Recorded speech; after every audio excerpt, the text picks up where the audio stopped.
வணக்கம். இன்னைக்கு நம்ம ரிவர்சல் பேட்டர்னில் ரெண்டு ரெண்டு பார்க்க போகிறோம். Drop base rally, rally base drop அப்படின்னா ரெண்டு பேட்டர்ன்ஸ் பற்றி இந்த வீடியோவில் பார்க்க போகிறோம். ஸோ ரிவர்சல் பேட்டர்னை எப்படி ரெக்கக்னைஸ் பண்ணுறது, என்னென்ன பிளண்டர்ஸ்லாம் அவாய்ட் பண்ணணும் அப்படின்ற பற்றி தான் இந்த வீடியோவில் பார்க்க போகிறோம்.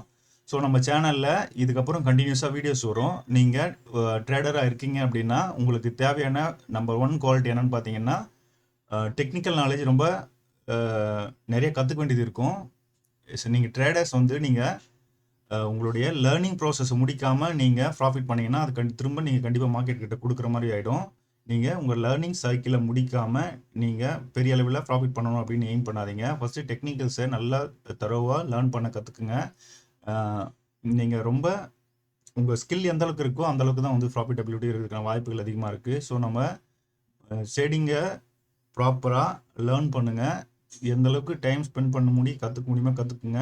உங்களுக்கு எக்ஸ்பீரியன்ஸ் எந்த அளவுக்கு எந்த அளவுக்கு நீங்கள் மோஸ்ட் எக்ஸ்பீரியன்ஸாக ஆகிறீங்களோ அதை பொறுத்து தான் உங்களுக்கான ப்ராஃபிட்டபிளாக இருக்கும். நீங்கள் உங்களுடைய லேர்னிங்கையோ அல்லது உங்கள் எக்ஸ்பீரியன்ஸோ நீங்கள் கம்ப்ளீட் பண்ணாமல் நீங்கள் எவ்வளோ ஏர்ன் பண்ணாலும் திரும்ப நீங்கள் மார்க்கெட்டில் திரும்ப லாஸ் பண்ணுற மாதிரி சான்சஸ் தான் ரொம்ப அதிகமாக இருக்குது. ஸோ நம்ம லேர்னிங்கும் ரொம்ப ரொம்ப முக்கியம். ஸோ இப்போ நம்ம ரிவர்சல் பேட்டர்னில் ரெண்டு பார்க்க போகிறோம். ஒன்று வந்து பார்த்திங்கன்னா ட்ராப் பேஸ் ரேலி. ட்ராப் இப்போ ப்ரைஸ் ஆக்ஷனில் பார்த்தீங்கன்னா சப்ளை ஜோன், டிமாண்ட் ஜோன் அப்படின்னு சொல்லுவோம். டிமாண்ட் ஜோன்னா எங்கே வந்து பையிங் ப்ரெஷர் ரொம்ப அதிகமாக இருக்கோ அது வந்து டிமாண்ட் ஜோன் சொல்லுவோம். சப்ளை ஜோன் அப்படின்றது செல்லிங் ப்ரெஷர் அதிகமாக இருக்கக்கூடிய ஏரியாஸை சப்ளை ஜோன் அப்படின்னு சொல்லுவோம். டிமாண்ட் அண்ட் சப்ளை இது வந்து பேசிக்காக எல்லாருக்குமே தெரிஞ்சிருக்கும். ஸோ இதுக்கு பின்னாடி இருக்கக்கூடிய ஆர்டர் ஃப்ளோவில் இதுக்கு பின்னாடி இருக்கக்கூடிய விஷயங்கள் பற்றியும் இந்த அதில் நம்ம என்னென்னலாம் அவாய்ட் பண்ணணும், எதெல்லாம் அவாய்ட் பண்ணணும் அப்படின்றத பற்றி இந்த வீடியோவில் பார்க்கலாம். ஸோ முக்கியமாக ட்ராப் பேஸ் ரேலி அப்படின்றது என்னென்னு பார்த்தீங்கன்னா, இப்போ ஒரு ப்ரைஸ் செக்ஷனில் ஒரு குறிப்பிட்ட ரெசிஸ்டன்ஸை ரீச் பண்ண உடனே, அதாவது சப்ளை ஜோனை ரீச் பண்ண உடனே ப்ரைஸ் வந்து ரேப்பிடாக கீழே ட்ராப் ஆகுது நம்ம பார்க்க முடியும். ஸோ இது நம்ம ட்ரேடிங்கை பொறுத்தளவுக்கு நிறைய இண்டிகேட்டர்ஸ் யூஸ் பண்ணாமல் பேசிக்கான சில இண்டிகேட்டர்ஸ் யூஸ் பண்ணி ஒரு ப்ராப்பராக ப்ரைஸ் ஆக்ஷன் நீங்கள் ரீட் பண்ண கற்றுக்கிட்டாலே நீங்கள் ஓரளவுக்கு ப்ராஃபிட்டபுளாக இருக்க முடியும். ஆனால் வந்து நீங்கள் நிறைய எக்ஸ்பீரியன்ஸை கெயின் பண்ண மாதிரி இருக்கும். நிறைய லேர்ன் பண்ணி எல்லா சப்ஜெக்ட்லையும் எல்லா டாபிக்ஸும் உங்களுக்கு நல்லா தெரிஞ்சிருக்கணும். ஸோ நம்ம அடுத்தடுத்த வீடியோக்குள்ளே கண்டினியூஸாக வீடியோஸ் நீங்கள் இந்த சேனலை சப்ஸ்கிரைப் பண்ணிக்கிங்க. உங்களுக்கு ஃப்ரீயாக என்னால் முடிஞ்சதை ஜென்யூனாக ட்ரேடிங் பற்றி என்னால் முடிஞ்சது நான் சொல்லிக் கொடுக்குறேன். ஸோ இது வந்து பார்த்திங்கன்னா டெக்னிக்கல் டேர்ம், இது இந்தியன் மார்க்கெட்டா இல்லை ஃபாரெக்ஸ் மார்க்கெட்டா அப்படிலாம் நீங்கள் டிஃபைன் பண்ணாதீங்க. உலகம் பூரா இருக்கக்கூடிய எல்லாமே டெக்னிக்கல் அனாலிசிஸ் பொறுத்தது வந்து எல்லாமே ஒன்று தான். நீங்கள் டெக்னிக்கல் அனாலிசிஸ் நீங்கள் லேர்ன் பண்ணிட்டா நீங்கள் எல்லா மார்க்கெட்டும் ட்ரேட் பண்ணலாம். அது இந்தியன் மார்க்கெட்டாக இருக்கலாம், அல்லது ஃபாரெக்ஸாக இருக்கலாம், கிரிப்டோவாக இருக்கலாம், அல்லது கமோடிட்டியாக இருக்கலாம். எல்லாத்துக்குமே டெக்னிக்கல் அனாலிசிஸ் ஒன்று தான். ஸோ இதுக்கு வேறு அது வேறு, இது டெக்னிக்கல் அனாலிசிஸ் அப்படிலாம் கிடையாது. டெக்னிக்கல் அனாலிசிஸ் அப்படின்றது ஒன்று தான். அதை நீங்கள் யூஸ் பண்ணி எல்லா மார்க்கெட்டும் ட்ரேட் பண்ண முடியும்.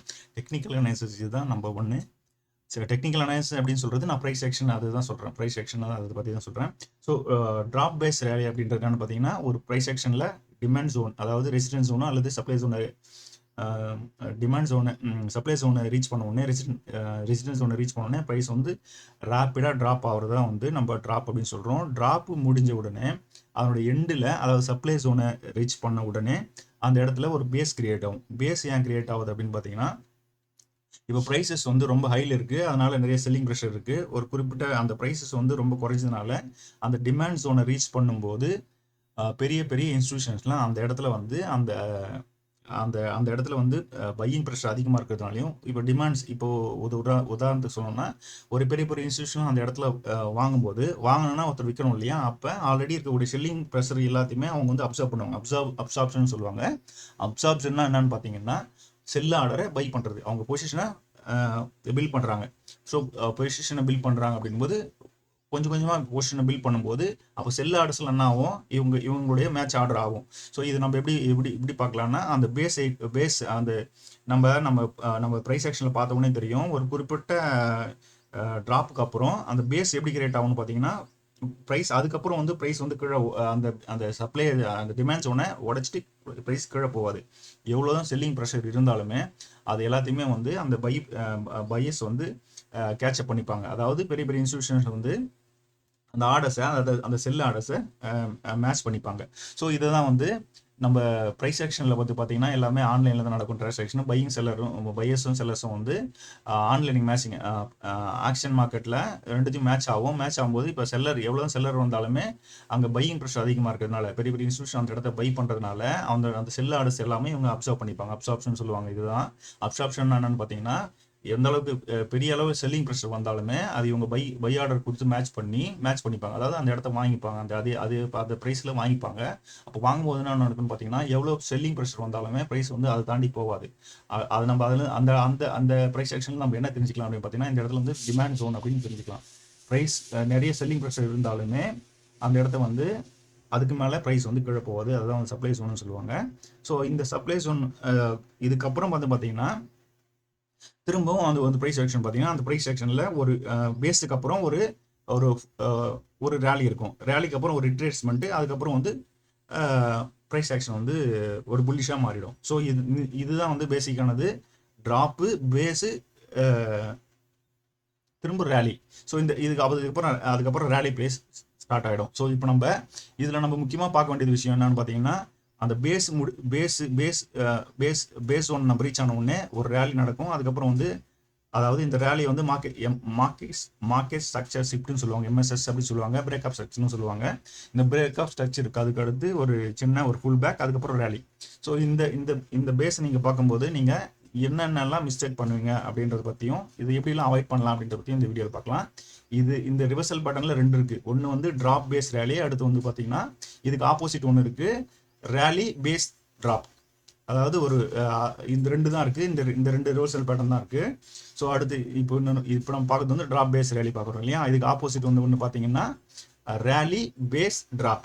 இப்போ நம்ம ஆல்ரெடி பார்த்த மாதிரி டிமாண்ட் ஜோன்லேருந்து ப்ரைஸ் வந்து ரொம்ப மேலே போயிடுச்சுன்னா, ரெசிஸ்டன்ஸ் ஜோன் ரீச் பண்ணிச்சுன்னா அந்த சப்ளை ஜோனில் ப்ரைஸஸ் வந்து ஒரு பேஸ் கிரியேட் பண்ணும். பேஸ்ன்றது என்னென்னு பார்த்தீங்கன்னா நம்ம அதில் பார்த்த மாதிரி இதுலேயும் அப்சர்ப்ஷன் நடக்கும். இதில் வந்து என்ன பண்ணுவாங்கன்னா பை ஆர்டர்ஸ் எல்லாம் அவங்க செல் ஆர்டர்ஸ் பிளேஸ் பண்ணிகிட்டே இருப்பாங்க. அப்போ இன்ஸ்டியூஷன் வந்து பெரிய அளவில் செல் ஆர்டர்ஸ் பிளேஸ் பண்ணும்போது ரீட்டைலினுடைய அல்லது அதர்ஸ் வந்து பிளேஸ் பண்ணக்கூடிய பை ஆர்டர்ஸ் வந்து எல்லாமே அப்சர்வ் ஆகிட்டே இருக்கும். அப்சர்வ்னா அவங்க ஆல்ரெடி செல்லிங் பொசிஷனை கிரியேட் பண்ணுறாங்க. ஸோ செல்லிங் கிரியேட் பண்ணோன்னா அவங்க வந்து என்ன பண்ணணும், செல் ஆர்டர் நிறைய பிளேஸ் பண்ணணும். அப்போ செல் ஆர்டர் பிளேஸ் பண்ணும்போது இந்த ரேலி இந்த பையர்ஸ் கொடுக்கக்கூடிய எல்லா பை ஆர்டர்ஸையும் அது வந்து அப்சர்வ் பண்ணிகிட்டே இருக்கும். அப்சர்வ் பண்ணும்போது என்ன நடக்கும்னு பார்த்தீங்கன்னா ப்ரைஸ் வந்து ஒரு பேஸ் கிரியேட் பண்ணும். அதாவது எந்த மூவ்மெண்ட்டும் இருக்காது. ஒரு குறிப்பிட்ட ரீச் பண்ண உடனே எவ்வளோதான் பையிங் ப்ரெஷர் வந்தாலுமே வந்து அதுக்கப்புறம் வந்து ப்ரைஸ் வந்து மூவ் ஆகாது. அது வந்து பேஸ் அப்படின்னு சொல்கிறோம். ஸோ இந்த ரேலி பேஸ் ட்ராப்லேயும் ஒரு ரேலி, ஒரு பேஸ், அதுக்கப்புறம் ட்ராப், இந்த பேட்டர்ன்லையும் நம்ம என்னென்னலாம் மிஸ்டேக்ஸ்லாம் பண்ணக்கூடாது அப்படின்றத பற்றி பார்க்கணும்னா, ஸோ இந்த 2 பேட்டர்ன் இப்போ இந்த சார்ட் பேட்டர்ன் பார்த்தீங்கன்னா உங்களுக்கு தெரியும். ஸோ நமக்கு ஸோ ஒரு ஸ்ட்ராங் இம்பல்சிவ் இதில் பார்த்தீங்கன்னா ஒரு ஸ்ட்ராங் இம்பல்சிவ் ட்ராப், அதுக்கப்புறம் பேஸு, அதுக்கப்புறம் ரேலி. இது வந்து ரிவர்சல் பேட்டர்னில் இது ஒரு மெத்தடு. அதுக்கப்புறம் வந்து பார்த்தீங்கன்னா ரேலி பேஸ் ட்ராப், ரேலி அதுக்கப்புறம் பேஸு அதுக்கப்புறம் ட்ராப். இந்த 2 பேட்டர்ன் தான் இருக்குது. இதில் நம்ம என்னென்னலாம் மிஸ்டேக் பண்ணுவோம் அப்படின்னு பார்த்தீங்கன்னா நம்ம வந்து பார்த்தீங்கன்னா இந்த சப்ளை ஜோனை ரீச் ஆன உடனே நம்ம வந்து இந்த பிரேக் அவுட் ஆன உடனே என்ட்ரி சில டைமில் வந்து ரொம்ப ரேப்பிடாக பிரேக் அவுட் ஆகும். அந்த பிரேக் அவுட் ஆன உடனே அந்த கேண்டல் எடுக்காமல் சில டைமில் ரீடெஸ்ட் பண்ணும்போது எடுத்தீங்கன்னா நீங்கள் வந்து ஸ்டாப் லாஸை ரொம்ப கம்மி லெவலில் ஸ்டாப் லாஸ் வைக்க முடியும். இல்லைன்னா நீங்கள் வந்து பெரிய அளவில் ஸ்டாப் லாஸ் வைக்கிற மாதிரி இருக்கும். ஸோ இங்கே இந்த சார்ட்டில் பாருங்கள், நீங்கள் இந்த இடத்துல பிரேக் அவுட் ஆகிடுச்சு அப்படின்னு சொல்லிட்டு நீங்கள் என்ட்ரி எடுத்தீங்கன்னா இது வந்து ரிட்டேஸ் பண்ணும்போது உங்களோட ஸ்டாப் லாஸ் வந்து ஹிட் ஆகிடும். ஸோ நீங்கள் இந்த இடத்த அவாய்ட் பண்ணிவிட்டு ஃபஸ்ட்டு பிரேக் அவுட் அவாய்ட் பண்ணிவிட்டு சில நேரங்களில் ஃபேக் அவுட்டாகவும் இருக்கும். ஸோ ஃபேக் அவுட்ன்றது உடனடியாக இந்த இடத்துல ஏன் பிரேக் அவுட் நடக்குதுன்னு பார்த்தீங்கன்னா இங்கே நிறைய ஆர்டர்ஸ் இருக்கு இல்லையா. இந்த ஆர்டர்ஸ் ட்ரிக் ஆகிட்டு இருக்கும். ஸ்டாப் லாஸ் ஆர்டர்லாம் ட்ரிக் ஆகிறதுனால ப்ரைஸ் ரொம்ப ரேப்பிடாக மூவ் ஆகிட்டு மேலே போயிட்டு இருக்கும். திரும்ப ரீடெஸ்ட் கொடுக்கும்.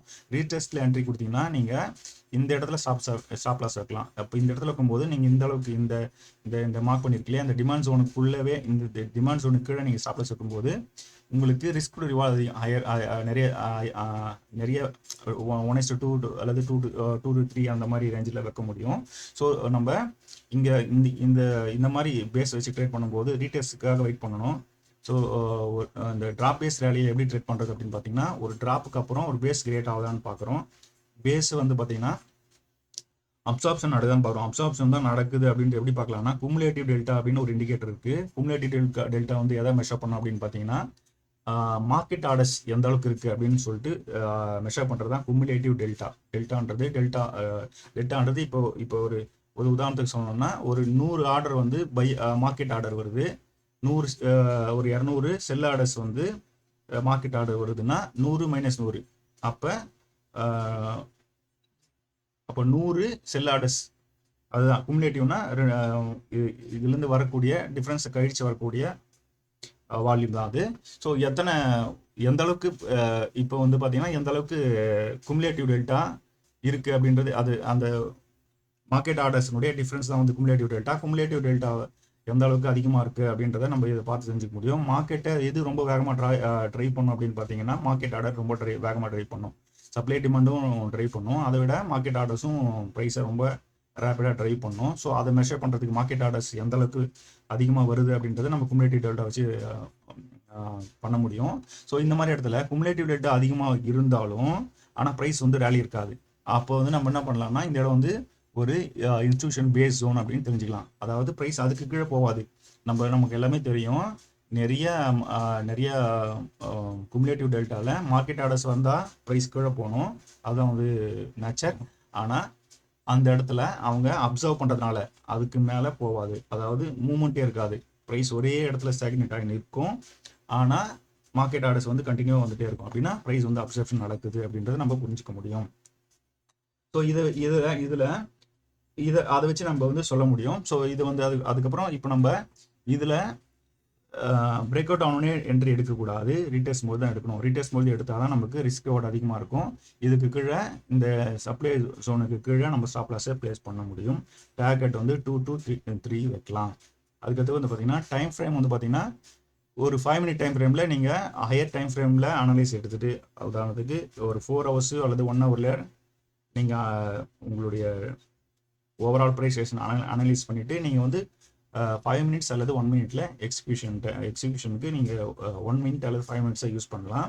ஸோ இதில் நம்ம இந்த ட்ராப் பேஸ் ரேலிலையும் ரேலி பேஸ் ட்ராப்லையும் நீங்கள் அவாய்ட் பண்ண வேண்டிய விஷயம் அப்படின்னு பார்த்தீங்கன்னா, நீங்கள் வந்து பார்த்தீங்கன்னா ஃபஸ்ட்டு பிரேக் அவுட்டில் என்ட்ரி ஆகக்கூடாது. அப்படி என்ட்ரி ஆனீங்கன்னா நீங்கள் இந்த இடத்துல என்ட்ரி ஆனீங்கன்னா அது ஃபால்ஸ் பிரேக் அவுட்டாகவும் இருக்கலாம், அல்லது ரீடெஸ்ட்டும் பண்ணலாம். எப்படி இருந்தாலும் கீழே வந்து தான் வரதுக்கான சான்சஸ் ரொம்ப அதிகமாக இருக்குது. ஏன்னா பிரேக் அவுட் ஆன உடனே இந்த ப்ரைஸ் செக்ஷனில் இங்கே ஆர்டர்ஸ்லாம் வந்து ஃபில்லாக இருக்காது, இம்பேலன்ஸ் இருக்கும். அதனால் திரும்ப ரீடெஸ்ட்மெண்ட் கொடுத்துட்டு இங்கே ரீடெஸ்ட்மெண்ட் கொடுத்த உடனே இங்கே ரீடெஸ்ட்காக வெயிட் பண்ணுற ட்ரேடர்ஸ் வெயிட் பண்ணிட்டு இருப்பாங்க. அது இல்லாமல் ஆல்ரெடி இங்கே ஒரு டிமாண்ட் ஜோன் இருக்கிறதுனால இந்த இடத்துல இந்த ரீடெஸ்ட்டில் எடுக்கிறது தான் வந்து ரொம்ப ஸ்பீடான ப்ரைஸ் ஆக்ஷன் இருக்கும். ரேப்பிடாக உங்களுக்கு மூவ்மெண்ட்ஸ் இருக்கும், ப்ரைஸுடைய மூவ்மெண்ட்ஸ் இருக்கும். ஸோ ரீடெஸ்ட்டில் எடுக்கிறது ரொம்ப சிறந்ததாக இருக்கும். ஸோ நீங்கள் ஃபஸ்ட்டு நீங்கள் இதில் அவாய்ட் பண்ண வேண்டியது ஸ்டாப் லாஸ் வந்து இந்த ஸ்விங் லோவுக்கு கீழே யூஸ் பண்ணிக்கலாம். ரிஸ்க் ரிவர்ஸ் 1:2 வச்சுக்கலாம், 1:2 வச்சுக்கலாம். ரீடெஸ்ட்டில் எடுக்கிறது ரொம்ப கரெக்டாக இருக்கும். அந்த இடத்துல வச்சிங்கன்னா உங்கள் ஸ்டாப் லாஸும் ரொம்ப மினிமலாக நீங்கள் ஸ்டாப் லாஸ் வைக்கிற மாதிரி இருக்கும். ஸோ இந்த ட்ரேட் பண்ணும்போது ஹையர் டைம் ஃப்ரேமுடைய ட்ரெண்டையும் நம்ம கன்ஃபார்ம் பண்ணிக்கிறது ரொம்ப முக்கியம். ஹையர் டைம் ஃப்ரேமுடைய எந்த ட்ரேட்ஸ் எடுத்தாலுமே ஹையர் டைம் ஃப்ரேமுடைய அலைன்மெண்ட்டோடு தான் எடுக்கணும். அதுதான் வந்து கரெக்டான அப்ரோச். நம்ம ஹையர் டைம் ஃப்ரேமில் எப்படி எடுக்கிறது அப்படின்றது நம்ம அடுத்த வீடியோவில் பார்ப்போம். ஸோ அடுத்து வந்து பார்த்திங்கன்னா இது வந்து ரொம்ப வாலிட்டிலிட்டான டைமில் தான் ட்ரேட்ஸ் எடுக்கணும். அதாவது நமக்கு தெரியும் ஃபஸ்ட்டு 2 hours லாஸ்ட் 2 hours தான் ரொம்ப வால்யூம் ஹையாக இருக்கும். அப்போ தான் வந்து நல்ல மூமெண்டம் இருக்கும். அந்த டைமில் இந்த ஸ்ட்ராட்டஜி யூஸ் பண்ணிங்கன்னா பர்ஃபெக்டாக ஒர்க் ஆகும். ஸோ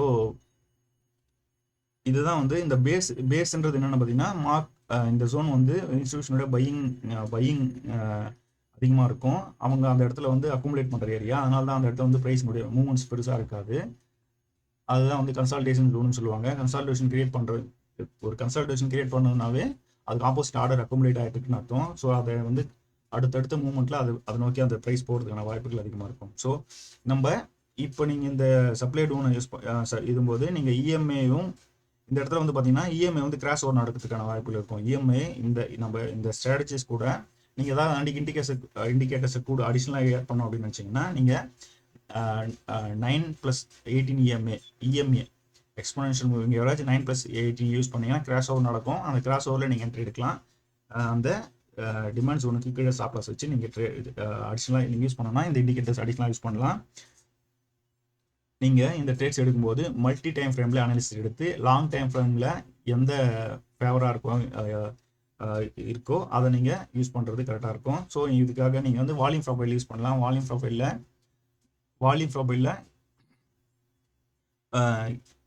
இப்போ நீங்கள் பையராக இருக்கும்போது ஹை வால்யூம் நோடு எங்கே இருக்கோ அதுக்கு மேலே இருந்து இருக்கும்போது நீங்கள் பையரும், ஹை வால்யூம் நோடுக்கு கீழே இருக்கும்போது செல்லராகவும் நீங்கள்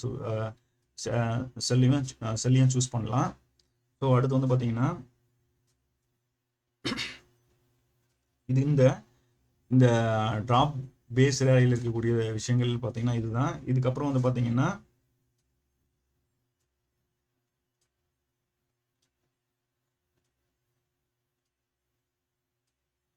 இதில் அவாய்ட் பண்ண வேண்டிய ஒரு முக்கியமான விஷயம் அப்படின்னு பார்த்தீங்கன்னா பிரேக் அவுட் ஆன உடனே என்ட்ரி கூடாது. நம்ம ஆல்ரெடி பார்த்த மாதிரி ஸ்டாப் லாஸ் எங்கே வைக்கணும் அப்படின்றத பார்த்துட்டோம். அந்த டிமாண்ட் ஜோனுக்கு கீழே ரிஸ்க் ரிவார்டு எவ்வளோன்னு பார்த்தா 1:2 பார்த்துட்டோம். ஸோ இதில் வால்யூம் இல்லாத டைமில், அதாவது மிட் செஷன் சொல்கிறோம் இல்லையா, மிட் செஷனில் அதாவது இந்தியன் மார்க்கெட்டில் சொன்னோன்னா ஒரு 11:00 ஒரு 1:30 மணி வரையும் ஒரு 2 hours 2.5 hours வந்து வால்யூமே இருக்காது. அதை வந்து அவாய்ட் பண்ணிவிடுங்க. ஸோ இந்த இடத்துல அப்சர்ப்ஷன் முடிஞ்சு பிரேக் அவுட் ஆகும்போது வால்யூம் வந்து கூடியிருக்கா அப்படின்றத பாருங்கள். இந்த 6 விஷயங்களை நீங்கள் யூஸ் பண்ணும்போது கண்டிப்பாக இந்த ப்ரைஸ் ஆக்ஷனோட நல்ல இந்த ரிவர்சல் ஸ்ட்ராட்டஜிஸில் நல்ல உங்களுக்கு ப்ராஃபிட்டபிள் நடக்கிறதுக்கான வாய்ப்புகள் அதிகமாக இருக்குது. நம்ம இங்கே சரி இப்போ இந்த வீடியோனுடைய சுருக்கத்தை பார்த்துருவோம். ஸோ ட்ராப் பேஸ் ரேலியில் நம்ம என்னென்ன பார்க்கணும் அப்படின்னு பார்த்தீங்கன்னா ஒரு ட்ராப்பு, அதுக்கப்புறம் இந்த பேஸ் என்னன்னு பார்த்தீங்கன்னா இன்ஸ்டியூஷனுடைய பை ஜோன், அந்த இடத்துல அவங்க நிறைய ஆர்டர்ஸை அக்குமுலேட் பண்ணுறாங்க. அதுக்கப்புறம் பிரேக் அவுட் இது ஒரு ரியல் பிரேக் அவுட் அப்படின்றது எப்படி கன்ஃபார்ம் பண்ணான்னு பார்த்தீங்கன்னா வால்யூம் ஹையராக இருக்கா அப்படின்றத செக் பண்ணிக்கிறோம். ஸோ பிரேக் அவுட்டில் என்ட்ரி எடுக்காமல் ரீடெஸ்ட்காக வெயிட் பண்ணுறோம்.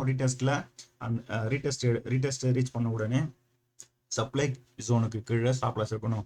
கம்பல்சரியாக ஸ்டாப் லாஸ் வச்சு தான் ட்ரேட் பண்ணணும். ஸ்டாப் லாஸ் இல்லாமல் ட்ரேட் பண்ணவே கூடாது. ட்ரேடிங்கே வந்து பார்த்தீங்கன்னா ரொம்ப ரொம்ப ரொம்ப ரொம்ப ஹை ரிஸ்க். நம்ம சாதாரணமாக ஒரு ட்ரேடு என்னைக்காவது ஒரு நாள் பயங்கர லாரியோ அல்லது ஒரு ட்ராப்போ இருக்கும்போது உங்களுடைய கம்ப்ளீட்டாக வாஷ் அவுட் ஆகிடும். நம்ம வாஷ் அவுட் ஆகிற மாதிரி ட்ரேட்ஸ் எடுக்கவே கூடாது. நம்ம ஓரளவுக்கு நம்ம ரிஸ்க் எந்த அளவுக்கு மேனேஜ் பண்ணுறோம் அப்படின்றது தான் ரொம்ப முக்கியம். ட்ரேடிங்கை பொறுத்தளவுக்கு ப்ராஃபிட் பண்ணுறது 2வது, நம்மளுடைய கேபிட்டலை ப்ரொடெக்ட் பண்ணுறது தான் ஒரு ட்ரேடருடைய முக்கியமான கடமை. அதை தான் அவர் செய்யணும். கேபிட்டலை ப்ரொடெக்ட் பண்ணுறவர் தான் முக்கியமாக அவர் தான் ட்ரேடரு, ப்ராஃபிட் பண்ணுறது இல்லை.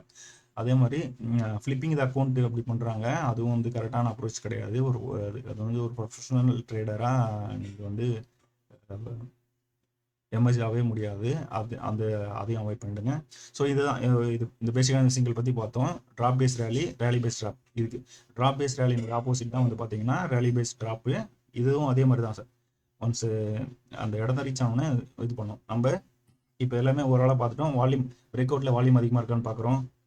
முக்கியமான டைம் ஜோனில் ட்ரேட் பண்ணுறோம். பிரேக் அவுட்டுக்கு அப்புறம் ரீடெஸ்ட்காக வெயிட் பண்ணுறோம். ரீடெஸ்ட்டில் என்ட்ரி எடுக்கிறோம். ஸ்டாப் லாஸ் வந்து அந்த ஜோனுக்கு கீழே வைக்கிறோம். 1:2 ரிஸ்க் ரிவார்டு வைக்கிறோம். அதுக்கப்புறம் RSI டிவைஜன்ஸ்னு ஒன்று இருக்குது. RSI டிவைஜன்ஸ்னால் ப்ரைஸ் கீழே போகும்போது ஹையர் லோ அந்த ஃபார்மேட் தான் கிரியேட் பண்ணோம். ஆனால் அது RSIலாம் அதுக்கு ஆப்போசிட்டாக ஹையர் ஹைலேருந்து ஹையர் லோவை ஃபார்ம் பண்ணும். அதாவது ஆப்போசிட்டாக இதில் ஒரு இப்போ மார்க்கெட் வந்து டவுனில் இருக்குன்னா ஹையர் ஹையர் லோ இந்த ஃபார்மேட்டில் கிரியேட் ஆகும். ஆனால் அதுக்கு ஆப்போசிட்டாக RSI இண்டிகேட்டர்ஸில் அதுக்கு ஆப்போசிட்டாக இருக்கும். அதான் டிவைஜன் சொல்லுவாங்க. ஒன்று இது ஒரு மாதிரி இருக்கும். அப்படி இருக்கிறது வந்து டிவைஜன். இது எந்த இடத்துல நடக்கும்னா இந்த டிமாண்ட் ஜோனில் நடக்கும். அதையும் நீங்கள் வந்து ஒரு கன்ஃபர்மேஷனாக அதை யூஸ் பண்ணலாம்.